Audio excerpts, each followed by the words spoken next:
জয় যিশু। প্রথম পাঠ গণনা পুস্তক হতে বাণী পাঠ ২৪ অধ্যায় ২ থেকে ৭ পদ, ১৫ থেকে ১৭তম পদ।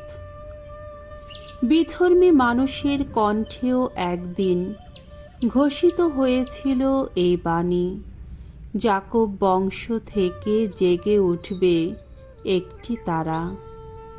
ইসরায়েলীয়দের বিরোধী এক রাজার নির্দেশে বিধর্মী প্রবক্তা বালায়াম ইসরায়েলীয়দের অভিশাপ দেবার জন্যে এসেছিল। চোখ তুলে তাকিয়ে বালায়াম সামনে গোটা ইসরায়েলকে দেখতে পেলেন। ইসরায়েলীয়রা গোষ্ঠী অনুসারে পর পর তাঁবু ফেলে রয়েছে।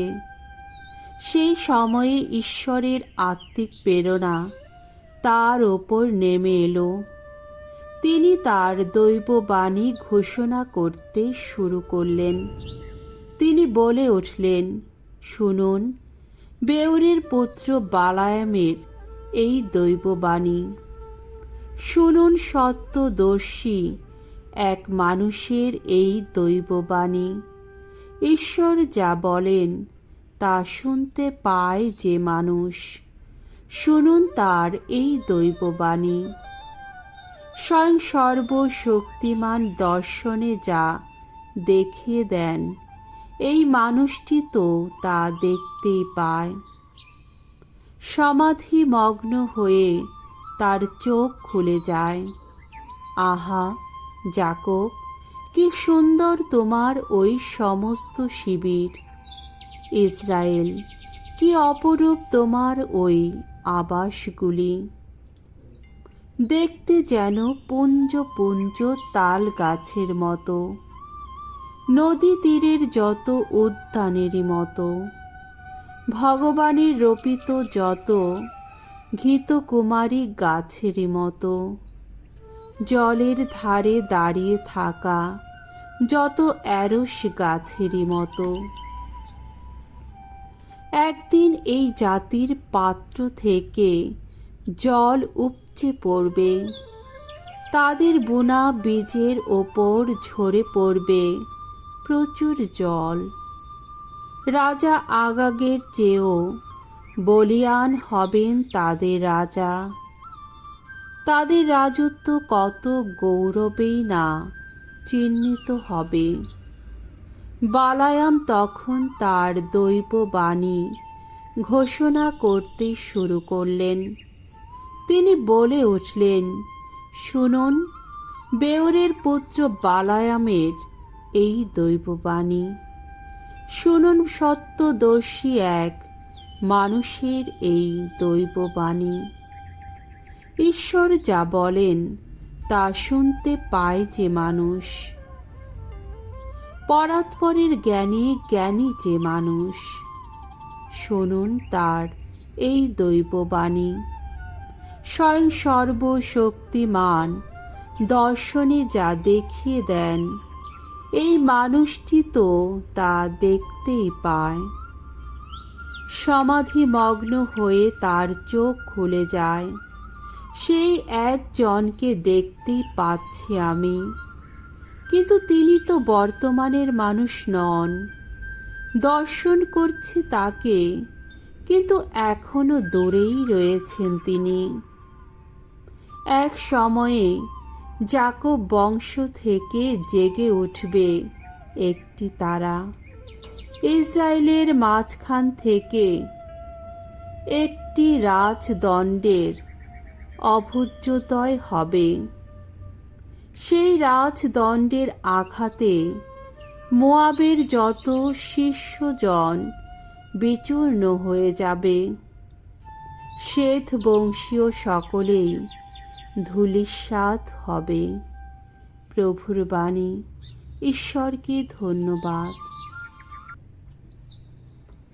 শাম সঙ্গীত ২৫, ৪ থেকে ৯ পদ।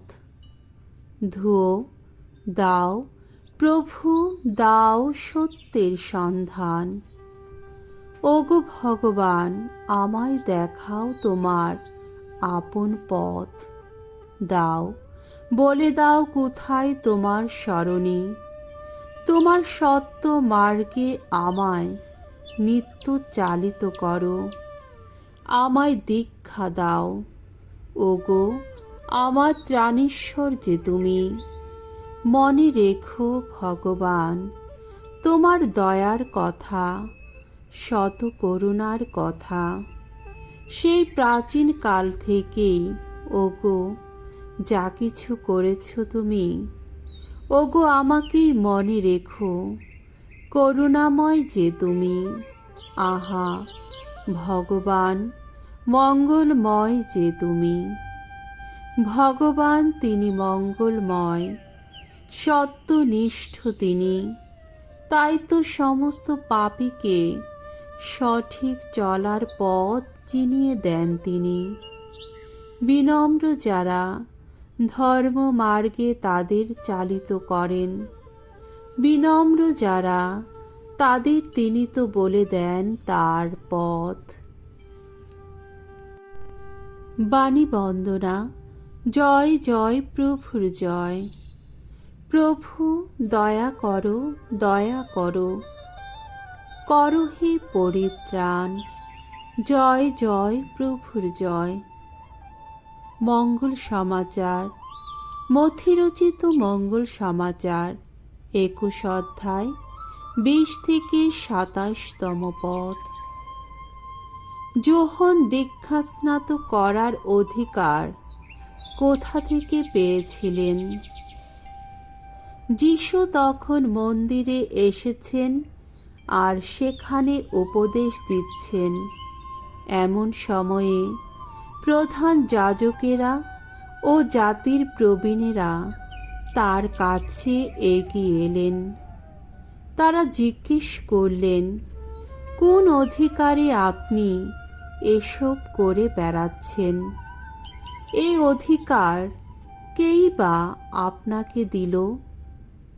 উত্তরে যিশু তাদের বললেন, আমিও তাহলে আপনাদের একটা প্রশ্ন করছি, আর যদি আপনারা তার উত্তর দেন তাহলে আমিও আপনাদের বলবো কোন অধিকারে আমি এসব করছি।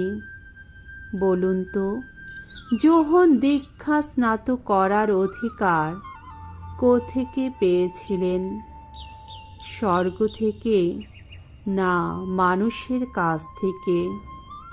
তখন তারা নিজেদের মধ্যে বলাবলি করতে লাগলেন, আমরা যদি বলি স্বর্গ থেকে, তবে ও আমাদের নিশ্চয় বলবে, তাহলে তোমরা তাকে বিশ্বাস করনি কেন? আবার যদি বলি মানুষের কাছ থেকে, তাহলে কিন্তু এখানে উপস্থিত লোকদের ভয় আছে, কেননা যোহনকে তো সবাই প্রবক্তা বলেই মানে। তাই উত্তরে তারা যিশুকে বললেন, আমরা জানি না।